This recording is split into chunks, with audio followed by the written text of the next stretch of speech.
మాతా స్వామి గీతా గౌడ్ గారు కర్ణాటక బెంగళూరుకి చెందిన మాతా ద్వాదశ జ్యోతిర్లింగాల దర్శనం కొరకు పాదయాత్ర చేయాలని నిర్ణయించుకొని రామేశ్వరం నుండి బయలుదేరి నర్మదా నది నుంచి 5,000 కిలోమీటర్లు 3 నెలలు పాదయాత్ర చేసింది. బెంగళూరు నుండి కాశీ వరకు 2,000 కిలోమీటర్లు పాదయాత్ర చేసింది. బెంగళూరు నుండి మొదట రామేశ్వరం జ్యోతిర్లింగ దర్శనం అనంతరం తిరిగి పాదయాత్ర శ్రీశైలం చేరుకుంది. తిరిగి వచ్చే క్రమంలో ప్రకాశం జిల్లా కంబంలో శ్రీనివాసులు అనే సాధువు తనకు సహాయంగా సాధువు గారు వెళ్తున్నారు. శ్రీశైలం మల్లికార్జున దర్శనం తర్వాత అచ్చంపేట నాగర్ కర్నూలు మీదుగా పాదయాత్ర కొనసాగుతూ నేడు తేదీ 7/1/2025 నాడు సాయంత్రం మహబూబ్ నగర్ జిల్లాకి చేరుకోనున్నారు. ఈ సందర్భంగా జిల్లా కేంద్రంలో దియా శారీస్ వారు హైందవ చేసి వారిని సత్కరించారు. ఈ సందర్భంగా వారికి మఠం మయూరినాథ్, పాత మోల్గర సర్పంచ్ శ్రీనివాస్ గౌడ్, దేవరకద్రకు చెందిన మారం కిషోర్, రిపోర్టర్ మణిప్రసాద్ వారి సహాయకంగా నూతనంగా సైకిల్ కొని ఇచ్చారు. ఈ సందర్భంగా మాతా మాట్లాడుతూ సహాయం చేసిన దాతలకు ప్రత్యేక కృతజ్ఞతలు తెలిపారు. పాదయాత్ర చాలా కష్టంగా ఉంటుందని, ఎన్నో ఇబ్బందులు ఎదుర్కొన్న తాము పాదయాత్ర కొనసాగిస్తామని ఆమె తెలిపారు. పాలమూరు జిల్లా వాసుల సహకారం చేసినందుకు కృతజ్ఞతగా ఉందని, వారిని ఆ శివుడు ఎల్లప్పుడూ దీవించాలని కోరుకుంటున్నారని మాతశ్రీ గీతా గౌడ్ తెలిపారు. ఇక్కడి నుండి పరిగి మీదుగా తాండూరు చేరుకొని మహారాష్ట్రలోని జ్యోతిర్లింగం యాత్రకు కొనసాగుతున్నామని, పాదయాత్రగా వెళ్తున్నామని, సహాయం చేయదలిచిన వారు ఈ క్రింది నెంబర్కు 9791030519కు ఫోన్పే లేదా గూగుల్ పే చేయాలని కోరుతున్నారు. తమ ద్వాదశ జ్యోతిర్లింగాల మొత్తం పాదయాత్రతోనే కొనసాగుతుందని వారు తెలిపారు. ಎಲ್ರಿಗೂ ನಮಸ್ತೆ. ಇಲ್ಲಿರೋ ಜನಗಳು ನನ್ನ ತುಂಬ ಚೆನ್ನಾಗಿ ನೋಡ್ಕೊತಾ ಇದ್ದಾರೆ. ಇದು ತೆಲಂಗಾಣನ, ಇದು ಹೆಸರು ತೆಲಂಗಾಣ ಬಲಮ್ನೂರು ಅಂತ ಹೆಸರು. ಈ ವಿಡಿಯೋದವರೆಲ್ಲ ಸಿಕ್ಕಾಪಟ್ಟೆ ಸಪೋರ್ಟ್ ಮಾಡ್ತಾ ಇದ್ದಾರೆ. ನಮಗೆ ಸೈಕಲ್ ಇಸ್ಕೊಡ್ತಾ ಇದ್ದಾರೆ. ಲಗೇಜು ಎತ್ಕೊಂಡು ಹೋಗೋಕ್ಕಾಗ್ತಾ ಇರಲಿಲ್ಲ. ನನಗೆ 1 ಮಂತಿಂದ ಲಗೇಜ್ ಎತ್ಕೊಂಡು ಬರ್ತಾಯಿದ್ದೀನಿ. ದಯವಿಟ್ಟು ಸೈಕಲ್ ಕೊಡಿಸಿ ಸರ್ ಅಂತಂದೆ ಸೈಕಲ್ ಕೊಡಿಸ್ತಾ ಇದ್ದಾರೆ. ಎಲ್ರಿಗೂ ತುಂಬ ಧನ್ಯವಾದ. ಮತ್ತು ನಾನು ಪಾದಯಾತ್ರೆ ಸ್ಟಾರ್ಟ್ ಮಾಡಿದ್ದು ಮೊದಲು ನಮ್ಮ ಮನೆಯವರು ರಿಲೇಷನ್ನು ತಿರುಪತಿಗೆ ಪಾದಯಾತ್ರೆ ಹೋಗಿ ಬಂದೆ. ಅವರು ಕರ್ಕೊಂಡು ಹೋದರು. 9 ದಿನ ತಿರುಪತಿ ಪಾದಯಾತ್ರೆ ಮಾಡಿದೆ. ಅಲ್ಲಿ ಹೋಗಿ ಬಂದಮೇಲೆ ನಾನು ಕಾಶಿಗೆ ಪಾದಯಾತ್ರೆ ಹೋಗಿ ಬಂದೆ. ಕಾಶಿಗೆ ಒಬ್ಬರು ಗುರೂಜಿ ಗೋಪಾಲಪ್ಪ ಅಂತ ಹೇಳಿ ನನ್ನ ಕಾಶಿಗೆ ಕರ್ಕೊಂಡು ಹೋದರು ಪಾದಯಾತ್ರೆಗೆ. ಕಾಶಿನಲ್ಲಿ ನನಗೆ 5 ಜನ ಗುರೂಜಿಗಳು ಪರಿಚಯ ಆದರು. ಒಬ್ಬರು ರವಿಶಂಕರು, ಬಾಬು ಸಾರು, ಜೈಮುನಿ, ಸೂರ್ಯ ಮತ್ತು ವೀರಭದ್ರಯ್ಯ ಅಂಕಲ್ ಅಂತ ಹೇಳಿ 3 ಜನ ಗುರೂಜಿಗಳು ಪರಿಚಯ ಆದರು. ಅವ್ರಿಗೆ ಪರಿಚಯ ಆದಮೇಲೆ ಅವ್ರ ಜೊತೆ ನಾನು 2 ಮಂತು ಕಾಶಿ ಪಾದಯಾತ್ರೆ ಮಾಡಿದೆ. ಅದಾದಮೇಲೆ ರವಿಶಂಕರ್ ಗುರೂಜಿ ಜೊತೆ ನಾನು ನರ್ಮದಾ ನದಿ ಪರಿಕ್ರಮಗೆ ಹೋದೆ. ಅದು 5,000 ಕಿಲೋಮೀಟ್ರ್ 3 ತಿಂಗಳು ಹೋಗಿ ಬಂದೆ. ಅದು ಹೋಗಿ ಬಂದಮೇಲೆ ನನಗೆ 12 ಜ್ಯೋತಿರ್ಲಿಂಗ ಹೋಗಬೇಕು ಅಂತ ಜೈಮುನಿಯವರು ಅಡ್ವೈಸ್ ಮಾಡಿದ್ರು. ಬಟ್ 12 ಜ್ಯೋತಿರ್ಲಿಂಗ 6 ಮಂತ್ ಆಗುತ್ತೆ ಹೋಗೋದಕ್ಕೆ. ಅದಕ್ಕೆ ಯಾರೂ ಸಪೋರ್ಟ್ ಮಾಡೋರಿಲ್ಲ. 6 ತಿಂಗಳು ಯಾರೂ ಬರೋದಿಲ್ಲ ಅಲ್ಲ. ಅದಕ್ಕೋಸ್ಕರ ನಾನು ಒಬ್ಬಳೇ ಹೋಗೋಣ ಅಂತ ಡಿಸೈಡ್ ಮಾಡಿದೆ. ಮತ್ತು ನನಗೆ ಯಾವಾಗಲೂ ಕನಸಲ್ಲಿ ದೇವ್ರು ಬರೋದು, ಮನೇಲಿ ಇರೋಕ್ಕೆ ಆಗ್ತಾ ಇರಲಿಲ್ಲ. ಪಾದಯಾತ್ರೆ ಹೋಗಬೇಕು ಅನ್ನೋ ಮನಸ್ಸು ನನಗೆ. ಅದಕ್ಕೋಸ್ಕರ ನಾನು ಒಬ್ಬಳೇ ಪಾದಯಾತ್ರೆ ಸ್ಟಾರ್ಟ್ ಮಾಡಿದೆ.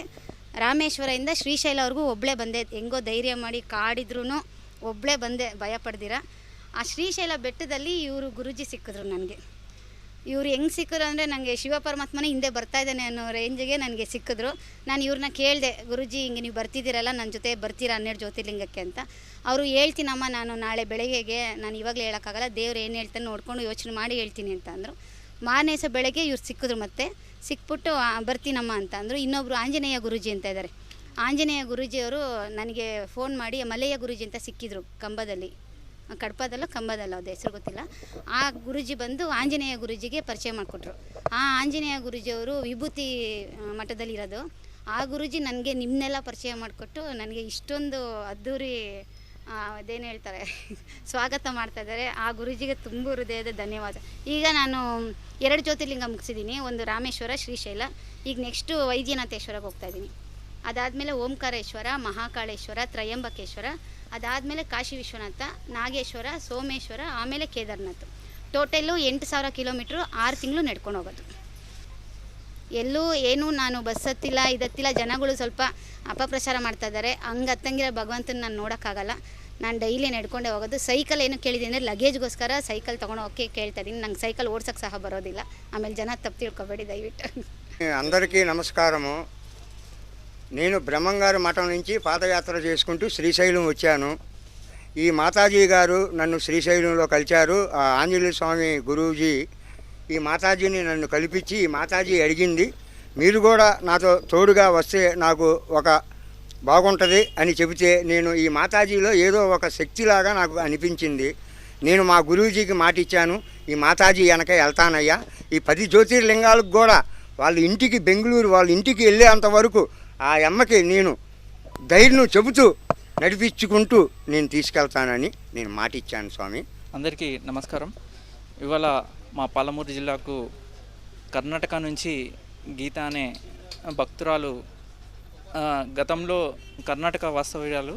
ఆమె గతంలో వారి కుటుంబ సభ్యులతో తిరుపతి 11 రోజులు పాదయాత్ర చేసి అనంతరం అదే ఇన్స్పిరేషన్తో అనంతరం కాశీకి వెళ్ళి అక్కడ 5 మంది స్వామీజీలతో కలిసి కాశీకి పాదయాత్ర చేసి దాన్ని ఇన్స్పిరేషన్గా తీసుకొని అనంతరం స్వామి రవిశంకర్ గురూజీ వారి నర్మదా పరిక్రమ యాత్రలో 5,000 కిలోమీటర్లు పాదయాత్ర చేసి అక్కడ పరిచయమైన స్వామీజీ గారు వీరికి ఒక ఉపదేశం ఇచ్చారంట. 12 జ్యోతిర్లింగాలు పాదయాత్రలో వెళ్తే మీకు అనుగ్రహం కలుగుతుంది అని చెప్పడంతో ఆమె దాన్ని ఇన్స్పిరేషన్గా తీసుకొని రామేశ్వరం నుంచి ఈ పాదయాత్రను స్టార్ట్ చేశారు. ఇది 6 నెలలు పడుతుంది పాదయాత్ర వెళ్ళాలంటే. అన్ని జ్యోతిర్లింగాలు పాదయాత్ర చేయాలంటే 10,000 కిలోమీటర్లు 6 నెలలు పడుతుంది. కాబట్టి ఎవరు సహాయం రానందుకు ఆమె ఒంటరిగానే ఈ పాదయాత్రను మొదలుపెట్టింది.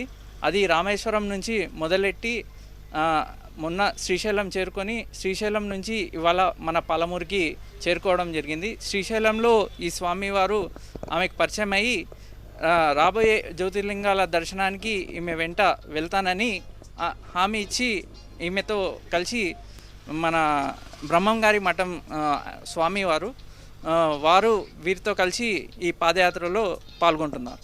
ఇక్కడ నుంచి సౌరాష్ట్ర వెళ్ళి సౌరాష్ట్ర నుంచి మిగతా వైద్యనాథేశ్వరం తర్వాత మిగతా జ్యోతిర్లింగాలన్నీ కూడా వీరు పాదయాత్రగా వెళ్ళాలంటారు. పాదయాత్ర ఒక గురూజీ ఉపదేశం ఇచ్చినందుకు చేస్తుంది. ఇవాళ మా పాలమూరు జిల్లాకు విచ్చేసినారు కాబట్టి ఇక్కడ భక్తులందరూ హైందవ శక్తి కానీ మిగతా వివిధ సంస్థలందరూ కలిసి ఇవాళ వారికి వెళ్ళడానికి ఇబ్బందిగా ఉందని చెప్పినందుకు వారికి సైకిల్ బహుకరణగా ఇస్తున్నారు. అలాగే ఇక్కడ వీళ్ళంతా స్వాగతం పలుకుతున్నారు. దియా శారీస్ వారు ఇప్పుడు వారికి భోజనాలు ఏర్పాటు చేసినారు.